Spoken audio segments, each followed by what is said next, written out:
cyangwa se Natanayeli yapfuye uruhe rupfu?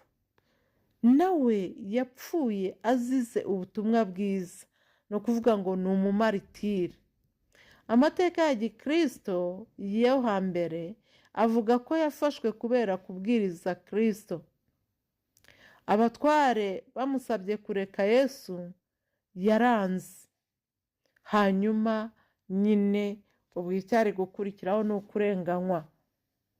Amaze kubyanga, yego, amateka tubwira yuko yabazwe uruhu, bamubaga uruhu nk'inka mbere yo kwicwa.